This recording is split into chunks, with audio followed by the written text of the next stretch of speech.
Hello students, today we are going to do quick revision of banking. Clear? Detailed lecture is available at my macroeconomics playlist. ठीक है, तो इसमें आपके पास banking का chapter है जिसको आप इकट्ठा मनी एंड बैंकिंग ही बोल देते हो. ठीक है, इसमें आपके पास जो 3 क्वेश्चन जो मेन जिसको आपने पढ़ना है, पहले तो आपके पास आ रहा है सेंट्रल बैंक के फंक्शंस. ठीक है, सेंट्रल बैंक के फंक्शंस में जो साथ में उसकी मॉनिटरी पॉलिसी, मे बी इसके सेंट्रल बैंक के फंक्शन का एक पार्ट है जिसको हम एक डिटेल में स्टडी करेंगे, जिससे आपको ऑब्जेक्टिव टाइप क्वेश्चन काफ़ी पूछे जाते हैं. ठीक है, फिर कमर्शियल बैंक की क्रेडिट क्रिएशन. 3 आपके पास मेन जो आपने इस पे क्वेश्चन को अपने स्टडी करना है. ठीक है, तो सबसे पहले कि जो सेंट्रल बैंक है, एक कमर्शियल बैंक हो गया, एक सेंट्रल बैंक. जो हम डीलिंग करते हैं, जो हमारी डीलिंग है, पब्लिक की डीलिंग है, वो कमर्शियल बैंक के साथ होती है. हम अपना पैसा सेविंग, डिपॉजिट, एडवांस लोन कुछ भी करते हैं तो वो कमर्शियल बैंक के साथ करते हैं. हमारी सेंट्रल बैंक के साथ कोई डीलिंग नहीं है. Central bank RBI, reserve bank of India. ठीक है, ये reserve bank of India head of the मतलब बैंकर्स बैंक है. ये बैंकर्स का बैंक है, गवर्नमेंट का बैंक है, यानी कि इसकी पब्लिक के साथ कोई डीलिंग नहीं है, डायरेक्ट डीलिंग. ठीक है, हमारी डीलिंग कमर्शियल बैंक के साथ है. ठीक है, और जो सेंट्रल बैंक है वो इकोनॉमी में मतलब स्टेबिलिटी मेंटेन करने के लिए, ग्रोथ के लिए काम करता है. और जो कमर्शियल बैंक्स होते हैं वो जैसे कि एसबीआई, ठीक है, वो मतलब प्रॉफिट अर्न करने के लिए काम करते हैं. ठीक है, क्लियर? ये जो आपको बात क्या डिफरेंस क्या है. तो सबसे पहले आपके पास क्वेश्चन आ रहा है कि सेंट्रल बैंक के फंक्शंस, कि सेंट्रल बैंक काम क्या करता है. देखिए, सेंट्रल बैंक जो है लॉन्ग क्वेश्चन है, तो आपको कोई भी क्वेश्चन इसमें 3-4 मार्क्स की वेटेज में पॉइंट पूछ सकता है. तो हर वर्ड को आपने अच्छे से सुनना है, बिकॉज ऑब्जेक्टिव टाइप का क्वेश्चन आपको पता ही है. ठीक है ना. तो यानी कि सेंट्रल बैंक क्या है? Central bank is a apex, ये एक सुप्रीम पावर है to control money supply, regulate, direct मतलब मनी सप्लाई जो भी in the economy in our country. ठीक है ना. आरबीआई में सुप्रीम पावर है, एपेक्स मतलब उसके पास सुप्रीम पावर है to control, regulate, direct monetary मतलब supply, money supply in the economy. ठीक है, ये आपको टू द पॉइंट आपको डेफिनेशन इसकी याद करनी है कि what is central bank. Clear? इसके जो फंक्शंस थे, सबसे पहला करेंसी अथॉरिटी, इसी के पास करेंसी इशू करने की अथॉरिटी है.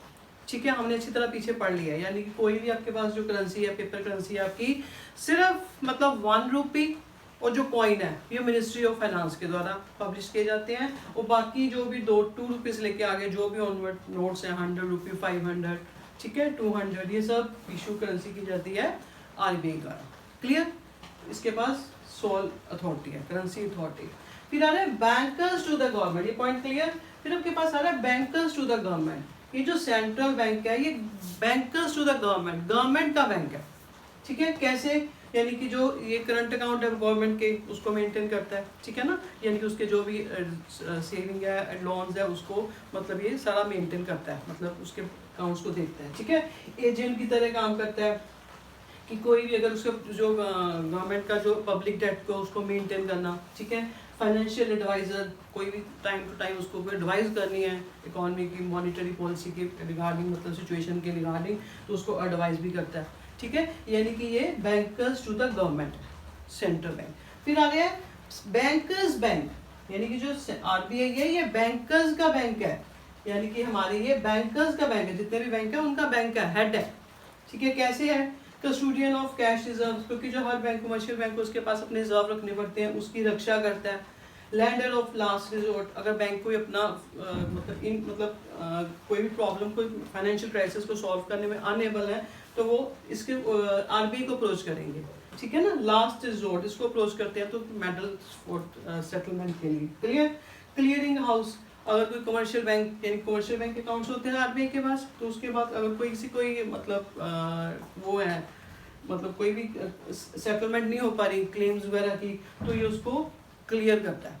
ठीक है, यानी कि जो बैंकर्स, आरबीआई बैंकर्स बैंक है, उसके सारे रक्षा करता है. लैंडर ऑफ लास्ट रिजोर्ट है, क्लियरिंग हाउस है, सुपरवाइजर उनको सुपरविजन भी करता है कि प्रॉपर रूल्स रेगुलेशन के अकॉर्डिंग काम कर रहे हैं कि नहीं. क्लियर? फिर आपके पास आ रहा है कंट्रोल ऑफ मनी सप्लाई, यानी कि जितनी भी मनी सप्लाई का कंट्रोल है वो सारा आरबीआई के पास है. ये सारे आपके पास फंक्शंस ऑफ सेंट्रल बैंक है. टू द पॉइंट आपको लॉन्ग क्वेश्चन भी पूछा जा सकता है. नहीं तो कोई भी फंक्शन जैसे कि बैंकर्स टू द गवर्नमेंट है, बैंकर्स बैंक है, इसको एक्सप्लेन करो भी पूछ सकता है. 2 मार्क्स की वेटेज देके 4 मार्क्स में. क्लियर? एक्सप्लेनेशन आपको क्लियर. अब आपके पास जो टू द पॉइंट इसका कंट्रोलर ऑफ मनी सप्लाई आ रहा है, कि आरबीआई मनी सप्लाई को जो कंट्रोल करता है कैसे, इसके पास इसके दो टूल्स हैं, ठीक है, क्वांटिटेटिव और क्वालिटेटिव। क्लियर? क्वांटिटेटिव में टर्म बाय टर्म इसको डिस्कस करेंगे, bank rate, repo rate, LR, legal reserve ratio, open market operation, reserve, reverse repo rate. और क्वालिटेटिव में margin requirement, moral suasion, credit rationing. कई बार एमसीक्यू में ये कोई पॉइंट दे के भी पूछ लेता है कि बताओ वो क्वांटिटेटिव में कि क्वालिटेटिव में, इसलिए आपको पता होना चाहिए। ठीक है, अब हम इसको एक्सप्लेन करते हैं कि टर्न बाय टर्न के बैंक रेट। देखो मतलब इकोनॉमी में आरबीआई ने मतलब देखना है कि अगर इकोनॉमी में लोगों के पास पैसा ज़्यादा है, मनी सप्लाई ज़्यादा है, यानी कि इन्फ्लेशन हो रही है, ठीक है, तो उसको टैकल करने के लिए टू कर्ब इन्फ्लेशन, मतलब इसको इन्फ्लेशन को टैकल करने के लिए ये अपने टूल्स, मतलब इन्फ्लेशन में भी और डिफ्लेशन में भी, जब लोगों के पास पैसा कम है, प्राइसेस कम हो रहे हैं, ठीक है ना, तो दोनों सिचुएशन में ये टूल्स को मतलब इसके टूल्स हैं टू मेंटेन स्टेबिलिटी। क्लियर? जब से पहले हम इन्फ्लेशन है, यानी कि अगर इकोनॉमी में मनी सप्लाई ज़्यादा है तो आरबीआई क्या करता है, अपने जो बैंक रेट है, बैंक रेट को इंक्रीज कर देता है। बैंक रेट होता क्या है? Bank rate the rate at which commercial banks take loan from RBI, ठीक है ना। ये बैंक रेट यानी कि सेंट्रल बैंक आरबीआई को लोन देता है फॉर शॉर्ट टर्म मतलब लॉन्ग टर्म नीड के लिए, ठीक है, दैट इज बैंक रेट। अगर आरबीआई देख रहा है कि इकोनॉमी में पहले ही पैसा ज़्यादा है, लोगों के पास मनी ज़्यादा है, तो वो क्या करती है, इस बैंक रेट को इंक्रीज कर देगी। बैंक रेट को इंक्रीज कर दिया जाता है, ज़्यादा कर दिया जाता है, बिकॉज अगर बैंक रेट ज़्यादा होगा तो आरबीआई क्या, कमर्शियल बैंक क्या करेगा, आरबीआई से कम मतलब लोन ले पाएगा ना फिर, यानी कि अगर उसको मतलब रेट ज़्यादा, इंटरेस्ट ज़्यादा पे करना पड़ेगा तो वो नेचुरली उससे कम रेट मतलब करेगा, ठीक है ना, कम बोरो करेगा कमर्शियल बैंक आरबीआई से। क्लियर? यानी कि बैंक रेट, यानी कि जब इकोनॉमी में मनी सप्लाई ज़्यादा है तो आरबीआई बैंक रेट को इंक्रीज कर देता है, ठीक है, तो जिससे कि कमर्शियल बैंक की जो उसके पास जो रिजर्व है वो कम बचते हैं, तो फिर आगे लोगों को लोन कम देता है, ठीक है। फिर आ रहा है आपके पास ऐसे ही, अगर इकोनॉमी में डिफ्लेशन है, मनी सप्लाई कम है, तो बैंक रेट को क्या कर दिया जाता है, फिर कम कर दिया जाता है, ठीक है। क्लियर? यानी कि फिर दूसरा आ रहा है आपके पास रेपो रेट। रेपो रेट भी ऐसे ही है, ठीक है, यानी कि वे मतलब आरबीआई सेंट्रल बैंक देता है कमर्शियल बैंक को to fulfil short term needs को पूरा करने के लिए लोन प्रोवाइड करता है, जो शॉर्ट टर्म के लिए। अगर वही इकोनॉमी में मनी सप्लाई ज़्यादा है तो ये क्या करता है, उसको रेपो रेट को इंक्रीज कर देगा, ठीक है ना, रेपो रेट को इंक्रीज कर दिया जाता है, ठीक है, मनी सप्लाई अगर ज़्यादा है, ठीक है। तो अगर इकोनॉमी में लोगों के पास पैसा कम है, डिफ्लेशन चल रही है, तो इसको क्या होता है, रेपो रेट को वो फिर कम कर देगा, ठीक है। क्लियर? अगर रेपो रेट यानी कि अगर होता क्या है कि कमर्शियल बैंक को अगर खुद ही वो जो लोन है हाई रेट पे मिल रहा है, तो आगे फिर लोगों को लैंडिंग भी तो हाई रेट पे करेगा ना। अगर कमर्शियल बैंक की खुद की बोर्विंग रेट ही ज़्यादा है, उसको ज़्यादा रेट पे मिल रहा है, तो आगे लैंडिंग भी कम ज़्यादा रेट पे देगा, ठीक है। तो फिर क्या होगा, जो जिन लोगों ने लोन लेना है वो उसमें थोड़े से डिमोटिवेट होंगे अगर हमें ज़्यादा इंटरेस्ट पे करना पड़े तो, ठीक है। यानी कि एक बात आपने याद रखनी है, बोर्विंग रेट और लैंडिंग रेट का जो डिफरेंस है दैट इज स्प्रेड, उसको स्प्रेड बोला जाता है, स्प्रेड वैल्यू, ठीक है, बोर्विंग और लैंडिंग रेट का डिफरेंस। फिर अगर आपके पास आ रहा है LLR, legal reserve ratio. Legal reserve ratio के आगे दो कंपोनेंट आते हैं, सीआरआर कैश रिजर्व रेशियो और स्टैट्यूटरी लिक्विडिटी रेशियो, ठीक है। ये क्या है, यानी कि सीआरआर क्या होता है, कैश रिजर्व रेशियो, यानी कि एक मिनिमम परसेंटेज ऑफ अपना net demand and time liability का है, जो कमर्शियल बैंक को सेंट्रल बैंक के पास डिपॉजिट करवाना होता है, ठीक है, सेंट्रल बैंक के पास अपनी नेट डिमांड डिपॉजिट्स का और टाइम लायबिलिटी, ठीक है। बैंक के पास हमारे डिमांड डिपॉजिट्स पड़े हैं जिसको हम कभी भी विड्रॉ कर सकते हैं, ठीक है ना, उसी समय अगेंस्ट चेक इशू करके। दूसरा होता है टाइम लायबिलिटी, जो फिक्स डिपॉजिट है हमारे। क्लियर? यानी कि सीआरआर क्या है, वो minimum percentage of net demand and time liability which commercial bank has to keep with central bank, central bank के पास रखना होता है। और ये एसएलआर उसको अपने पास रखना होता है, ठीक है, फिक्स किया जाता है आरबीआई के द्वारा। सीआरआर एसएलआर उसका मतलब इसके कंपोनेंट है आगे एलआरआर के, ठीक है। यानी कि अगर वही काम सेम ही जाएगा, सेम डायरेक्शन में, यानी कि अगर मान लो इकोनॉमी में पैसा ज़्यादा है, लोगों के पास मनी सप्लाई ज़्यादा है, इन्फ्लेशन हो रही है, तो बैंक क्या, आरबीआई क्या करेगा, इस सीआरआर रेट को भी इंक्रीज कर देता है, इंक्रीज कर देता है। यानी कि फिर कमर्शियल बैंक को अपना जो कैश रिजर्व है उसको अपना आरबीआई के पास ज़्यादा रखना पड़ता है, तो जिससे क्या होता है, उसका एक्सेस रिजर्व कम हो जाते हैं, तो फिर आगे वो लोगों को लोन कम प्रोवाइड कर पाता है, ठीक है। ऐसे ही SLR का भी, अगर वही मनी सप्लाई ज़्यादा है तो इस रेट को भी SLR को भी वो ज़्यादा कर देता है, अगर मनी सप्लाई कम है तो SLR को कम कर दिया जाता है, ठीक है। यानी कि LLR का प्रॉपर ओवरऑल मतलब अगर इकॉनमी में मनी सप्लाई ज़्यादा है तो उसके लीगल रिजर्व रेशियो को इंक्रीज कर दिया जाता है टू कर्ब इन्फ्लेशन को कम करने के लिए LLR को बढ़ा दिया जाता है। अगर डिफ्लेशन है तो उसको कम कर दिया जाता है। क्लियर। फिर आपके साथ इसी के साथ एक पॉइंट है reverse repo rate. Reverse repo rate होता है कि कई बार देखता है कि मतलब RBI देखता है कि इकॉनमी में पहले ही पैसे ज़्यादा है तो वो क्या करता है कमर्शियल बैंक से लोन ले लेता है, रिवर्स रेपो रेट, ठीक है ना। अगर इकॉनमी में मनी सप्लाई ज़्यादा है तो क्या करता है central bank reverse repo rate को मतलब इंक्रीज कर देता है, तो यानी कि वो उससे उस रेट पे अपना ठीक है, अगर वही इकॉनमी में पैसा ज़्यादा है तो उस रेट को इंक्रीज कर देता है वो, तो उससे लोन ले लेता है, ठीक है। क्लियर।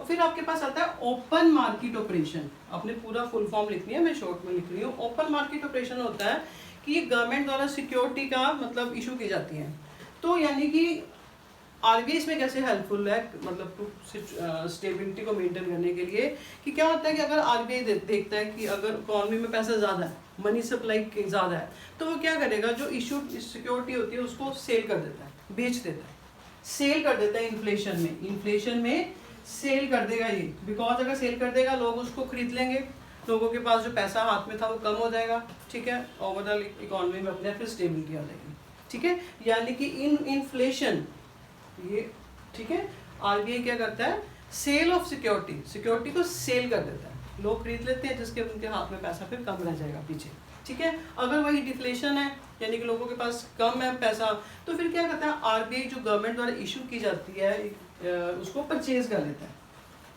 अगर डिफ्लेशन है इकॉनमी में तो वो खुद परचेज कर लेगा कि लोगों के पास तो ऑलरेडी पैसा कम है तो उनके हाथ में पैसा रहने दो, ठीक है। यानी कि क्लियर करना है आपने, जब मनी सप्लाई ज़्यादा है तो ये सेल कर देता है, तो अगर ऑलरेडी मनी सप्लाई कम है तो ये खुद सिक्योरिटी को परचेज कर लेता है, that is open market operation. Clear. ये था उसके पास क्वांटिटेटिव। अब आपके पास आ रहा है क्वालिटेटिव।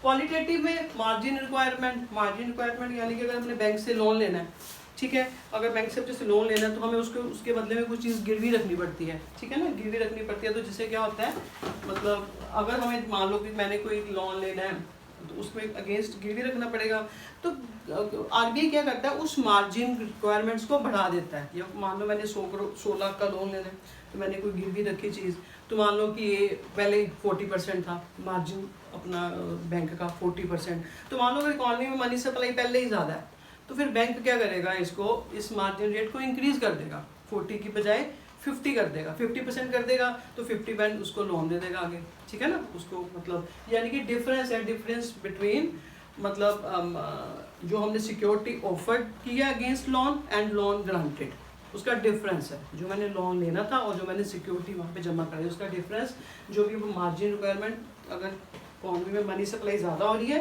ठीक है, तो मार्जिन रिक्वायरमेंट को अपने इंक्रीज कर देगा, ज़्यादा कर देगा। अगर वही इकॉनमी में मनी सप्लाई कम है, ठीक है, पर मार्जिन रिक्वायरमेंट को कम कर दिया जाता है कि फिर मनी सप्लाई इकॉनमी में ज़्यादा हो। क्लियर। ऐसी मॉरल सुएशन कई बार प्रेशर भी डाला जाता है कि आप इसको पूरा करो रूल्स रेगुलेशन को, क्रेडिट राशनिंग है, कई बार कोटा भी फिक्स कर देते हैं कि इतना ही उनको क्रेडिट मतलब इतना ही देना है, ठीक है। ये आपके पास उसके टूल्स से क्वांटिटेटिव और क्वालिटेटिव। क्लियर। अब आपके पास थर्ड क्वेश्चन आ रहा है long credit creation by commercial bank. जो credit creation by commercial bank, ठीक है, वो तो सेंट्रल बैंक के हमने पढ़ लिया, हमारी डीलिंग कमर्शियल बैंक के साथ है। कमर्शियल बैंक क्या करता है एक्सेप्ट डिपॉजिट्स, हमारी डिपॉजिट एक्सेप्ट करता है, एडवांसिंग लोन एडवांस देता है, ठीक है। अब इसका credit creation by commercial bank क्या है, जब भी क्वेश्चन लॉन्ग में भी पूछा जा सकता है, शॉर्ट क्वेश्चन तो आपके पास बहुत सारे पड़े हैं, ठीक है। इसकी दो मतलब एजम्पशन है कि कहते हैं जितना भी इकॉनमी में मॉनिटरी सिस्टम मतलब बैंकिंग सिस्टम है ट्रीटेड एज वन यूनिट, सारा मतलब एज ए वन यूनिट, ठीक है, जिसको बैंक्स कहते हैं, ठीक है। दूसरा जितने भी इकॉनमी में रिसीप्ट्स हो रही हैं वो बैंक में डिपॉजिट हो रही हैं, और जितनी भी पेमेंट की जा रही है वो बाय चेक की जा रही है, ठीक है। All receipts are deposit in bank and all payment made by cheque, ठीक है। अब बैंक को पता है हम बैंक में अपना पैसा डिपॉजिट कराते हैं, बैंक को पता है कि बैंक जो पर्सन है सारे पर्सन एकदम तो इकट्ठे तो आएंगे नहीं उसके पास, ठीक है ना। तो बैंक क्या करता है वही RBI के अकॉर्डिंग जो रिजर्व रेशियो फिक्स की होती है उसके अकॉर्डिंग अपना पैसा रिजर्व रख के बाकी आगे लोन प्रोवाइड कर देता है, ठीक है। यानी कि पहले देखिए इसमें आपके पास क्या है राउंड्स आपने बनाने हैं 1 2 3 4, ठीक है। जैसे राउंड्स बनेंगे, डिपॉजिट यानी कि जो बैंक के पास सबसे पहला डिपॉजिट आया, ठीक है, उसको यहाँ पे लेंगे, ठीक है, फिर उसमें से लोन कितना देना है और कितना अपने पास रखना है, ठीक है, अपने पास कितना रखना है वो आगे फिक्स करेगा, 10% है, 20% है, कितना रखना है, ठीक है। अब देखो कह रहे हैं फर्स्ट राउंड में 1000 करोड़ बैंक में डिपॉजिट हुआ, बैंक के पास 1000 करोड़ आए, ठीक है, यानी कि अब बैंक ने क्या करना है, CRR कैश रिजर्व रेशियो 20% है, यानी कि 20%, यानी कि 1000 का 20%, यानी कि 20/100 इंटू 1000 को जो मल्टीप्लाई करोगे, यानी कि उसने इसका 200 अपने पास रिजर्व रख लेना है और 800 लोन प्रोवाइड कर देना, 800 लोन, ठीक है। अब ये जो लोन था जो प्रोवाइड करना है, ये किसी के फिर नेक्स्ट किसी के खाते में डिपॉजिट हो गया, ठीक है ना, डिपॉजिट हो गया आगे।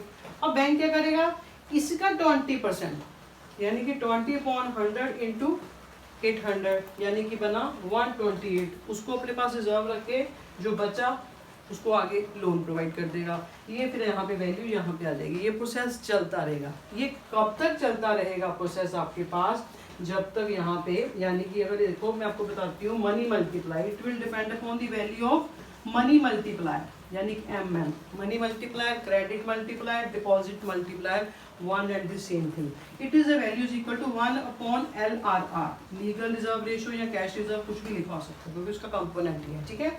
यानी कि मनी मल्टीप्लायर एंड LRR का आपस में इनवर्स रिलेशन है।